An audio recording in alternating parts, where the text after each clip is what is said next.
Good morning, everyone. Everyone here in the sanctuary and those watching virtually. Welcome to the Unitarian Universalist Congregation of the South Jersey Shore. Thank you for joining us. We who bring a teaching of hope, we who bring a saving message, who welcome all to our door, the joyful, the heartbroken, atheists and Christians, Muslims and Jews, straight and gay, lesbian, bisexual, queer, transgender, all who are searching, seeking, looking for more meaning, more service, more love. All of us gathered here together. My name is Marcia Hanna, and I'm your worship associate this morning. I'm a charter member of this congregation, and I currently serve as the chair of the nominations committee and as the coordinator for the spirituality group. Our worship service today is led by our own Kit Marlowe. Kit is a chemist and engineer who has been involved in peace and justice issues for more than 50 years. He's a member of both the Teamsters Union and the American Federation of Government Employees. He is also the secretary of the Unitarian Universalists for Just Economic Community. Video of today's service will be available on our YouTube channel later today. If you care to tweet during the service, you can use the hashtag UUCSJS. To those gathered live on Facebook, we welcome your comments, as well as your joys and sorrows on that platform. Please remember that this video will be on the internet, so do not share any information you wish to be kept private. Welcome to worship.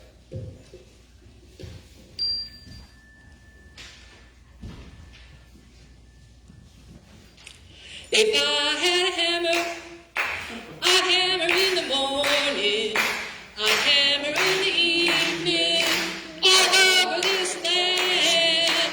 I'd hammer out danger, I'd hammer out warning, I'd hammer out love between my brothers and my sisters, all over this land.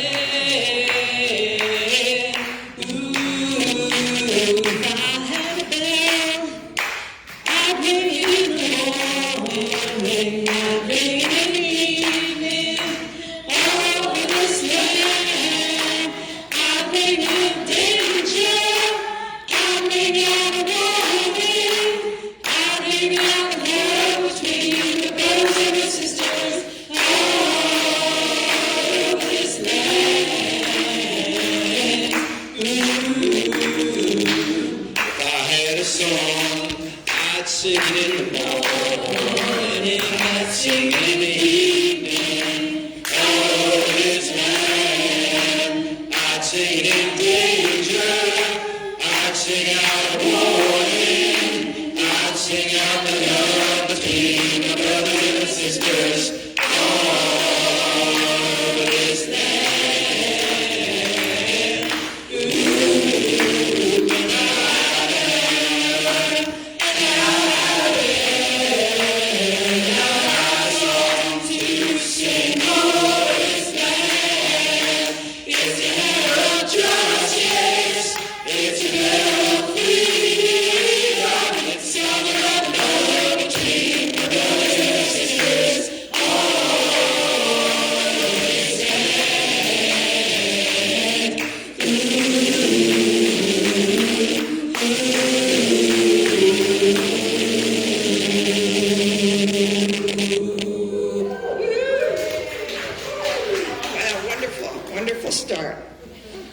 Welcome into this place of healing. Welcome into this place of challenge and of growth. Welcome into this place of imperfection and aspiration. Here you are whole in your brokenness. Here you are holy in your shame. Here you are wholly loved, always. Our chalice lighter today is Pat Kennedy. And then please read with me the words that are printed in your order of service.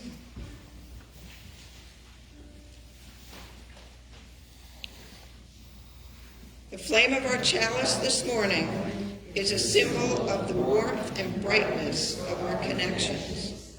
flame lights our way back together again from our separate summer lives and invites our way forward into this new church year of promise and renewal. Please rise in body or spirit to sing our gathering hymn number 109 as we come marching, Bread and Roses. We are not going to follow the melody line in this. Please rise in body and spirit. But we're going to have John play the melody along with singing with us. You'll hear it, and it's a beautiful version. As we come marching in the beauty of the day, amid a darkened kitchen, a thousand turns away, a touch with all the brilliance that a silent sound discloses. Only will hear us singing, red and roses, red and roses. As we come marching, we battle to foreman. For they know his children, and we gather there again. Our voice shall not be swayed from birth till life closes. God stand as well as bodies, give us bread and give us roses. As we come marching among the living dead, go quiet and hear our singing, they should celebrate. Smile and love and beauty, their trudging spirits move. Yes, it is when we fight for what we fight for others too. As we come marching, we bring your grace your days. The rising of the winter means the rising of the race. No more does watch and idler, then man's where one poses. What a shade of life's glories, red and roses, red and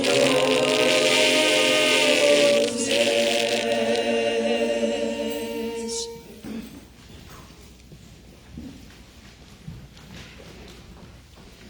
We will now light the children's religious education lantern.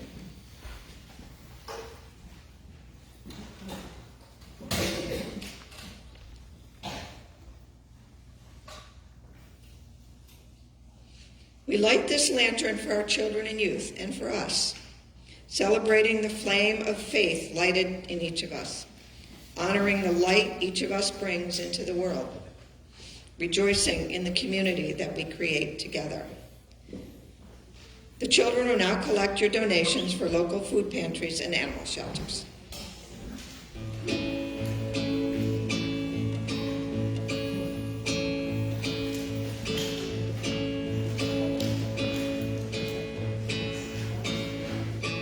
We hold you as you go, May your heart be at peace as you go. Tender to the spark of the precious light. We hold you as you go. We hold you in our love as you go. May your heart be at peace as you go. Tender to the spark of the precious light. We hold you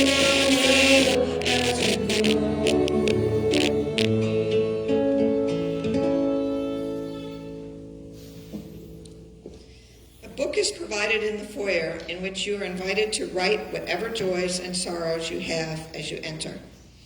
This is the book. I will now read what joys and sorrows you would share with this community. Healing thoughts to Colby, who is at home recovering from a broken foot. And from Maxine, I am adopting a small, very senior dog and would appreciate any doggy items.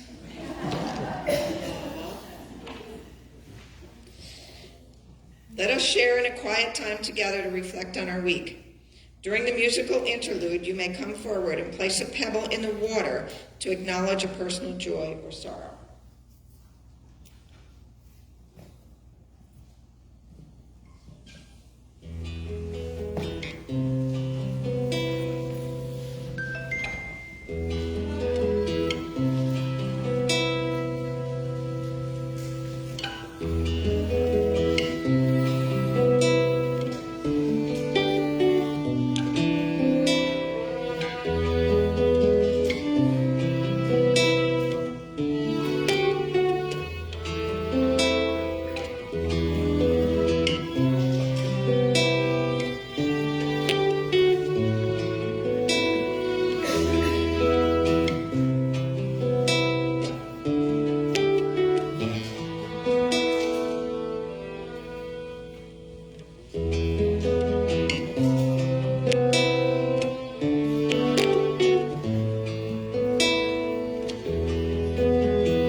The following is by Reverend Robert Murphy of St. Petersburg, Florida. Quote, UU congregations often hear talks about unusual people in distant places.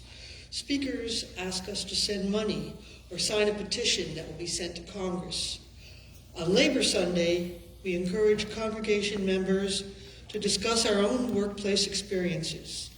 It doesn't matter if you work in healthcare, the food industries, the schools, or on a landscape crew, or if you deliver newspapers. Maybe you belong to a labor union, maybe you don't. Talk about your personal experiences, good and bad. What happens when we reflect on our own personal experiences? We might realize that many of us have lots of material stuff, but struggle to obtain basic services like medical care, child care, vocational training, or retraining. It may be easier to focus attention on people who are outside of our congregations. Labor unions can't solve all of our problems, but labor unions and grassroots organizations make economic justice possible. Without grassroots organizing, don't expect much progress in the world. Translation: respect picket lines, honor boycotts, write letters to corporate leaders to express support for union contracts. Resistance is possible and it's necessary. That's an important message for Labor Day. End quote. Amen. Yeah.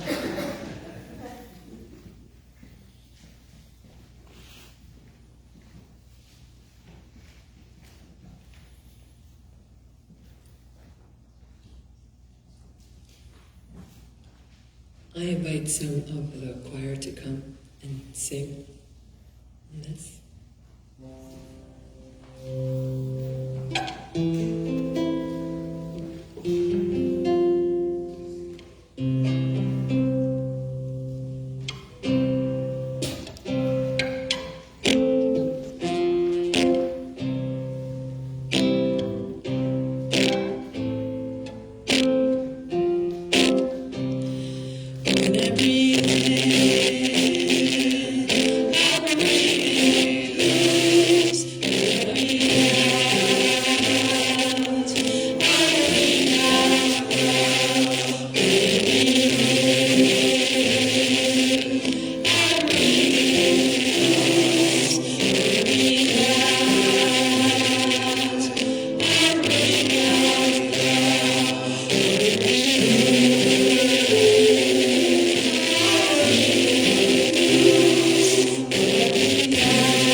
The offering is a sacrament of the Free Church.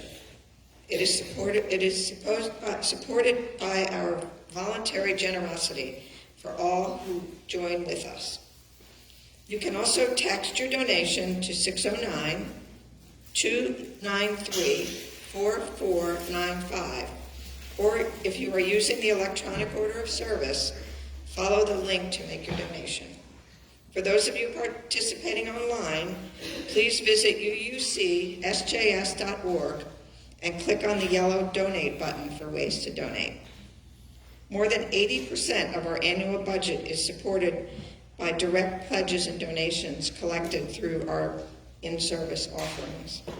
We hope that you will be as generous as you are able and support the ministry of this congregation. The gift of the congregation will be most gratefully received. Thank you.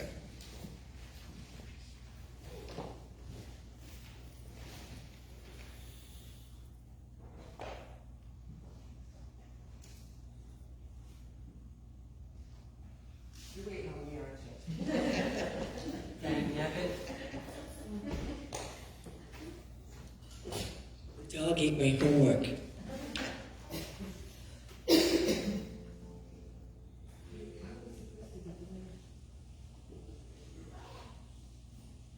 Are we doing the offering now?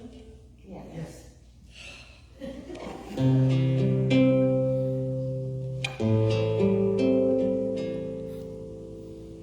You already did the offering? No. That's right. I'm a little slow today.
2022.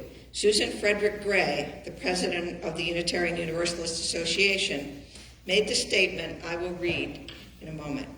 At the end of the reading, we will enter into a time of silent contemplation, concluded by the ringing of the bell. The UUA unequivocally sides with the inspiring labor resurgence happening in workplaces across the country. As Unitarian Universalists, we have long believed that challenging inequity locally and globally for workers is a moral imperative. As a pragmatic faith, we are committed to working to the goal of life, dignity, and well-being for all. The labor movement is critical in creating an economic system that is fair and that addresses the economic injustices we know that many have experienced. We have worked with diverse partners to ensure that the rights of the workers are protected and that we will continue to do so. UUs continue to organize to advocate for passage of the PRO Act, which would empower union organizers at work, upgrade contractors to employee status, override state right-to-work laws, fine employers who try to stop unions, and more. An economic system that produces record profits while plunging millions more people into poverty is immoral. As Unitarian Universalists, we affirm the practice of democracy in our institutions and in our larger world. To those on the picket line, we say, strike. Yes, you can. To those unjustly and illegally fired for union organizing, we want you to know that we are with you. And to all who believe in justice and democracy in our government, communities, and workplaces, we join you in solidarity.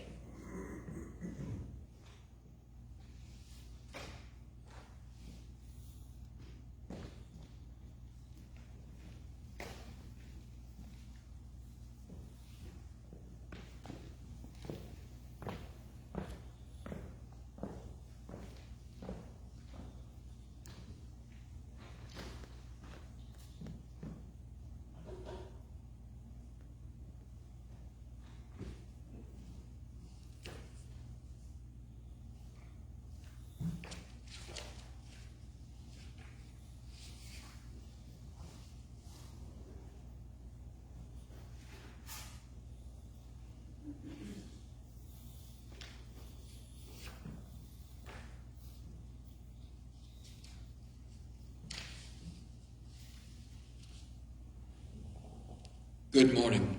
Good morning. As Marcia said in the introduction, I was a member of Teamsters Local 575 when I was working in a chemical plant. And then I was a member of American Federation of Governmental Employees Local 1534 when I was working for OSHA. I haven't been a union member for a long time, but I've remembered how my prosperity rests on the effort of unions to improve the lives of working people everywhere. I want you to picture yourself going shopping. You need to buy something. Oh, I don't know, a dish drainer. And you get to the store, and there's a bunch of striking workers outside the store, and they want you not to go inside and shop. One response you could have is, this fight has nothing to do with me. I'm going to go buy my dish drainer. Another one you could have is, well, I'm sympathetic with everybody. I'm sympathetic with these workers out here on the sidewalk, and I'm sympathetic with the workers who are inside. Let us suppose, however, that the fight was over your boss cutting your pay to increase his bonus. Would your sympathy with the workers who were breaking the strike be the same? My guess is not. Indeed, replacement workers receive less than the job normally pays, so you get a downward movement of everything. I submit to you that the problems of other workers are our problems. A couple of UU principles apply here. One is principle number 2, which is the search for justice, compassion, and equity in all human relations. Another one is principle number 5, the use of the democratic process within our congregations and within society at large. So when it comes to justice, what's a just economic transaction? Well, one of the basic ideas of a just economic transition is that both sides benefit. Both sides should feel like they're richer at the end of the transaction because they've traded something. And that requires the ability for both to say no. If one's sitting in a mansion swimming in money and the other is starving, the power is uneven. And the evenness of power is core to justice in equity. Now, when it comes to economic inequality, we've got to realize that things are not the way they should be. According to the Federal Reserve, in March of this year, the top 1% of our population held $45 trillion in wealth. The bottom 90%, everybody below 10%, held $44 trillion, less than that total that the 1% held. Now, this is not the natural result of economy working out. It's a fixed game.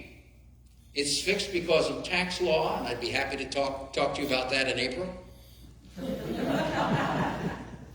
And it's fixed because of labor relations. I'm going to talk a little bit about historic models of work. There's a number of ways that people can work together. The simplest is a hunter-gatherer or a single farm where a family works together, and maybe dad's a little bit more powerful than the son, but you're all working together for one family. As the family gets larger, you might form a tribe. And at that point, the power tends to flow up to the chieftain or the tribe leader. The most exploitive type of work relationship is slavery, where the boss not only owns the work, but owns the worker. A little bit less exploitive is serfdom or peasantry, where the worker is not owned, but is tied to the land, and the land is tied to the boss. A little later in history, we see the rise of yeoman workers. They're still doing the same kind of work, but they have the ability to say no. They have the ability to leave. Mind you, they might not be able to eat if they do say no, but they're not legally bound to the boss. Yeomen, and by the way, I will admit that the gender use in this language is still a little bit old, and I apologize for that. Gives rise to the craftsman. Now, the craftsman is doing something specific for the boss, but it's a project, not a long-term relationship. And there's a lot of personal differentiation. One carpenter is better than another carpenter. One mechanic might be not as good as the first one. Now, one of the things that craftsfolk did was to limit the labor pool through guilds. And that limitation helped create a rise in income for the workers. Now, crafts never represented most of economic activity. While they were building the cathedrals in France, most people were still working on the farms in something like peasantry. Now, the crafts person is related to an independent contractor, still somebody who's working project by project. It might be a contractor replacing your kitchen, or a painter painting your family. We'll get back to independent contractors because that's an important element in the change in the workplace. The early industrial revolution brought workers together in factories where there was very little differentiation in the way that people were working. Somebody was putting spindles on a weaving machine, and one person did it about the same way that the other did, or they got fired. And in order to keep the wages low, there was a deliberate maximization of the labor pool. They drove farmers off the farms, so they went into the factories, and they hired children, because children don't negotiate very well. So there was a deliberate maximization of the labor pool to drive down the wages. As a result of that, unions arose, and the unionized workers were still doing interchangeable work, but they were enforcing a limitation of the labor pool, which created an increase in wages. Finally, a lot of us are professional workers. We do work that's based on our advanced educational accomplishments. There's still a lot of personal differentiation. One doctor might be much better than another doctor. One lawyer might not be as good as the first. And the other thing about professional work is that there's often a certification, an MBA, a law degree, passing the bar, getting your MD, passing the meds. All of those things tend to reduce the labor pool, which, as I said, increases income. Now, I guess you figured out that I'm solidly pro-union. Because unions have accomplished a lot of good things. One of them is an 8-hour workday as opposed to a 12-hour workday. Another is a weekend as opposed to a 7-hour work week. Another is the end of child labor. Now, they didn't accomplish that through negotiation in the factory, but unions solidly supported the political changes that led to kids going to school instead of to the factory. Employer-paid health care, employer-paid pensions. Unions also disproportionately benefit the least powerful in our society. Union contracts pay women and men the same wage for the same work. Black, Latino, and women workers particularly get an advance. They're paid 14%, 20%, and 6% more respectively than other non-union workers in those same classes. You also cannot be fired for your sexual orientation or gender identity under a union contract. Now, given that this is a Unitarian congregation, we have to recognize that people have different opinions. That's the fourth principle, by the way. And we need to realize that some of us have experiences of unions from the employer side. But as we search for truth, we recognize that unions sometimes are not as good as we'd like them to be. Now that makes sense because what I've been emphasizing is that unions equalize power. And anytime anybody has any kind of power, the tendency for them to use it for their own benefit is kind of strong. This particularly showed up when I was a member of Teamsters Local 575. The president of the union lived in a very nice house. And we had specialized contracts with members of his family because he was president of the union. Unions also protect the incompetent. You can think of the blue wall of silence that descends every time a policeman is accused of violating a law. Unions also establish structures that are kind of bureaucratic. When I was doing inspections in factories, I would sometimes come upon a union steward who thought his job was to find a foreman in violation of a work rule and then get a penalty that went back to the worker who was denied work. Instead of trying to improve the workforce as a whole, he was trying to get $50 here and $80 there. Unions also sometimes protect the lazy. Jeff Taylor told me a story that during the construction of the Trump Tower, some of the union workers built themselves a little hangout in the middle of the construction site and just sat there drinking coffee and chatting and taking it easy and maybe even taking a nap while they were on the clock. And of course, the union said, well, yeah, they're wrong. Your job is to control your workers. But even if unions are not always a good thing, remember that marriages are not always a good thing. I mean, many of us are married and we like being married, but we recognize that a few husbands and a few wives may not be quite as good as the ones we have. I'm sure that all of you have the perfect spouses. And for those who don't have spouses, I wish that blessing to you. So I promised to talk about how work was changing. The biggest change is the increase in gig work. Gig work is like independent contracting in that it's project-based. It's not time-based. And the change in our world is that large corporations like Uber and Lyft and Amazon have figured out that if they call something project, That they don't have to pay as much wages, and they don't have to pay any benefits, and they don't have to work so hard to create good working conditions. Because theoretically, the working conditions are under the control of the independent contractor. Now, the gig economy has grown rapidly. In 2015, about 16% of the workforce did some kind of gig work. In 2017, only 2 years later, 33% of the workforce did some gig work. And of course, the pandemic then increased it even more. Now, gig work doesn't pay so good. I've done taxes for Uber drivers who don't make minimum wage.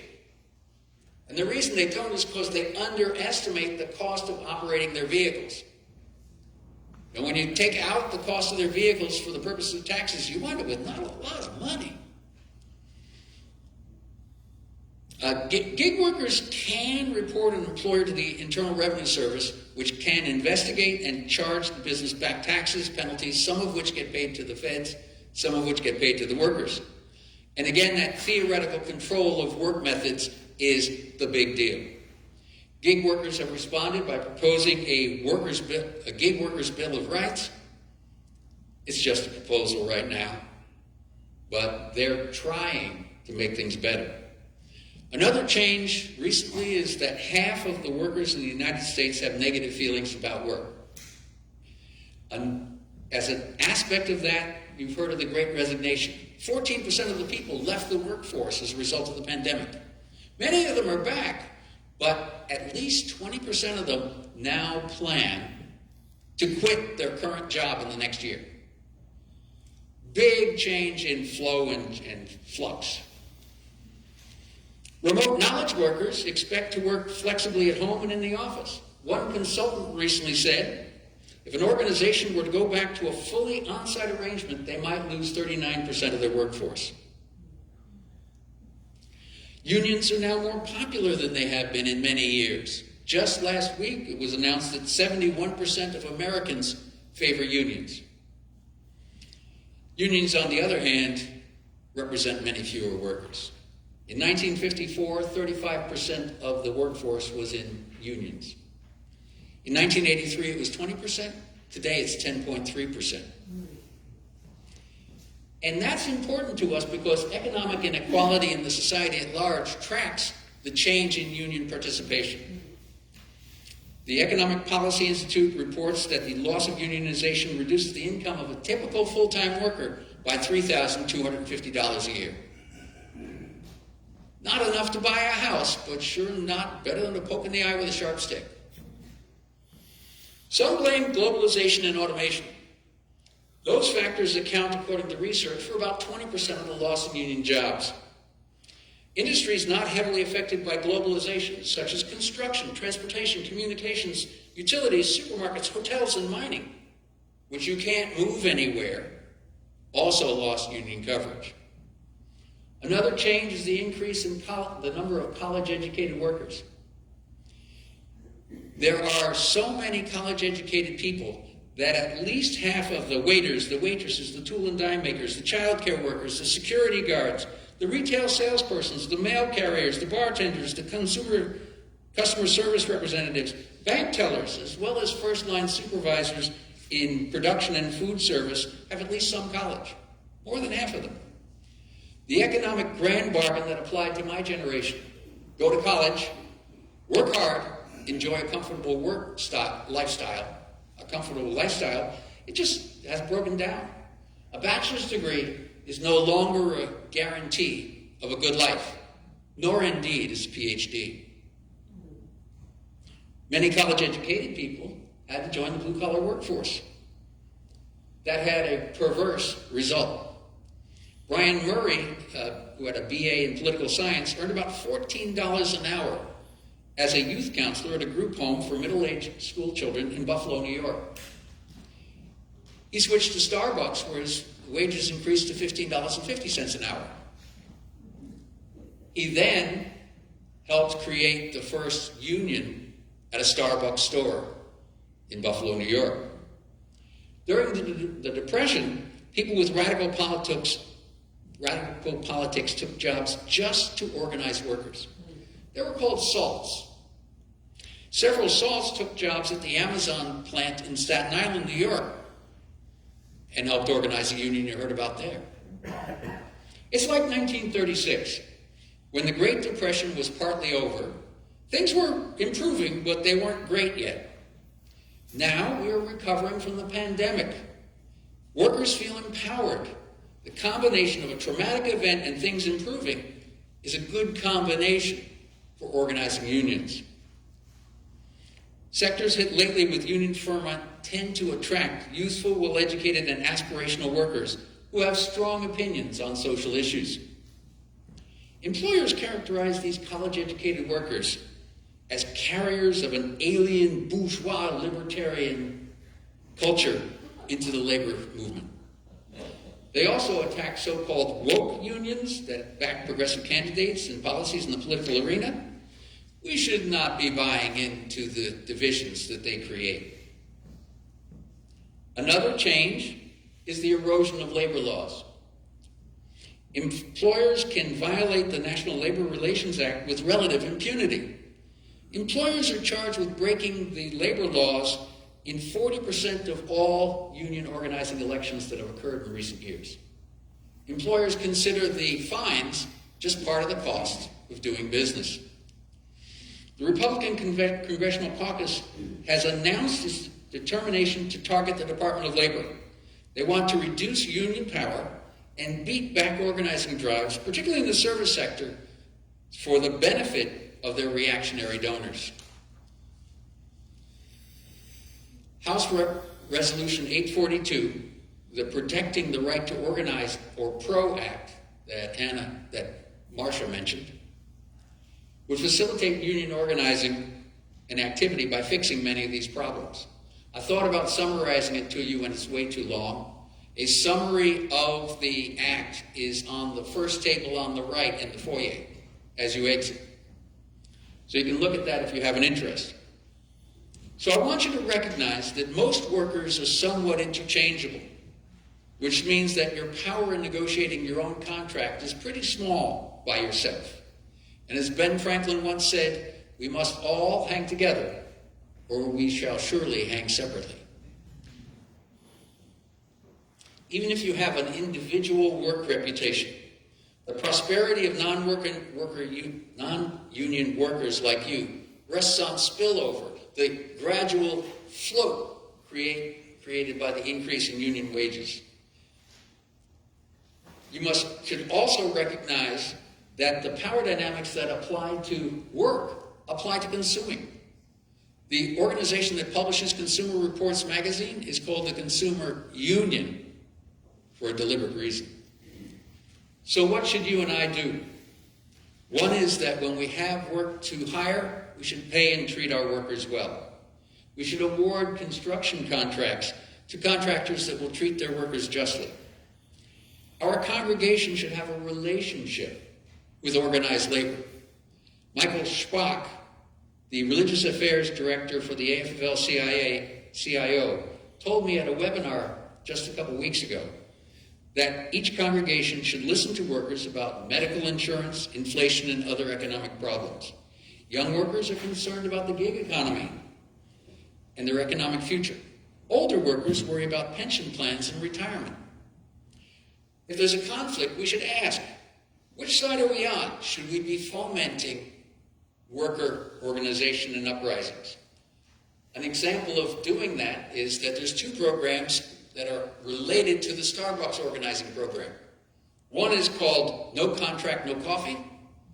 The other, run by the Democratic Socialists of America, is called Solidarity is Brewing. Yeah, that's good. We should advocate for policies that protect all workers.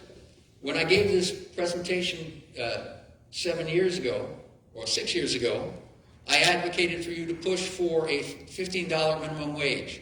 That's law in the state of New Jersey now. We should make the PRO Act an issue in congressional campaigns. The congressional candidates should be asked whether they support the advance of workers' rights and organizing. We should note that communities in New York State successfully got their legislature to change labor laws so that farm workers now have the right to organize there. And you should also, finally, you should recognize that we're not talking about charity. We're talking about liberation and empowerment that affirms human rights and dignity for all of us. Gina will now lead us in Solidarity forever. Solidarity forever. Solidarity forever. For the union makes us strong. The workers learn the lesson now, as everyone can see. The workers know the bosses are the greatest enemy. We'll fight and fight until we win our final victory. For one big solid union. Solidarity forever. Solidarity forever. Solidarity forever. For the union makes us strong. The men all stick together and the boys are fighting fine. The women and the girls are all right on the picket line. No scabs, no guts can stop us as we all march out on time to one big solid union. Solidarity forever. Solidarity forever. Solidarity forever. For the union makes us strong.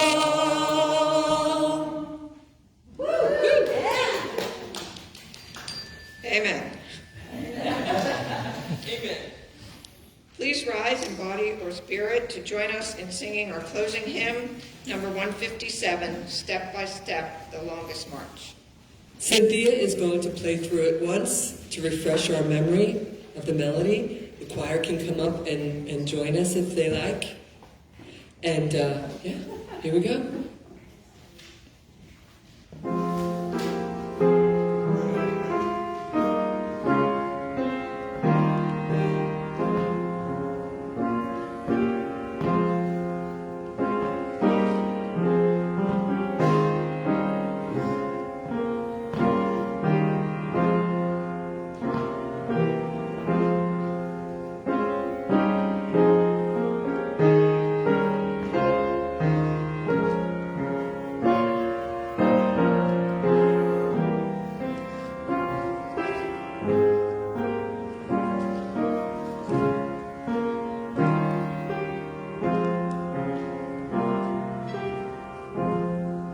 Step by step, the longest march can be won, can be won.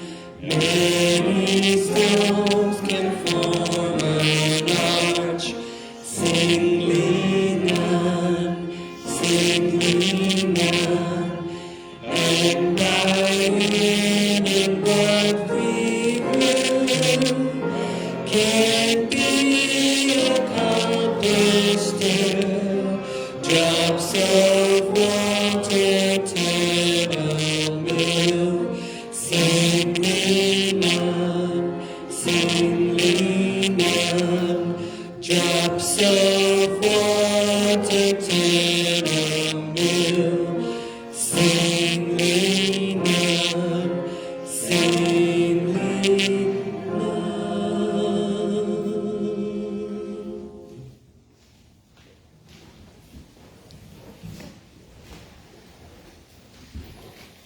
Closing words today, I'm going to reiterate something said by Susan Frederick Gray earlier in the service. The UUA unequivocally sides with these inspiring labor resurgence happening in the workplace across the country. As Unitarian Universalists, we have long believed that challenging inequities locally and globally, for workers is a moral imperative.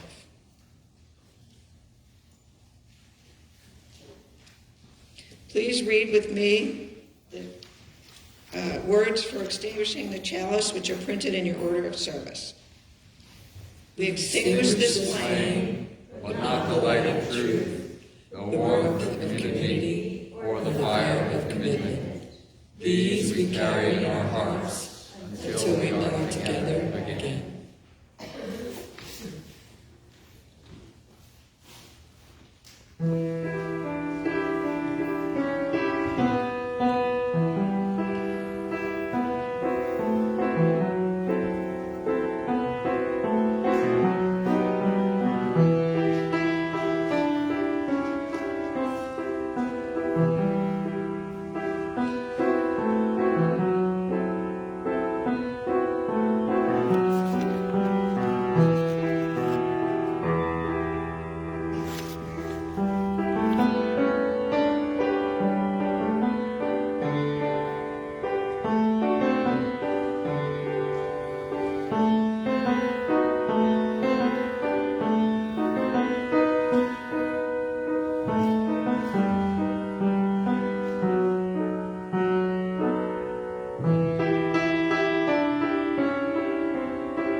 There are a few announcements for this week. Join us for an all-ages fun movie night this Friday at 7 o'clock. Everyone is welcome. Next Sunday, September 11th, we will be taking a second collection to benefit the Eastern Service Workers Association. Eastern Service Workers is a local organization serving the local community through programs like emergency food, clothing, medical and dental care, legal education, and information and advocacy. Remember to mark your calendar for the UUC SJS Annual Service Auction, which will be held on November 12th. You have one more week to bring donations for Eastern Service Workers Back to School Backpack Drive. You can place your donations in the marked bin in the vestibule. Well, it says see Colby, but Colby's not here, so put him in the bin. Are you looking for more connection with our UU faith? Want to connect with other members of UUC SJS? Join a small group. Groups are forming now, and options are available to meet in person or online.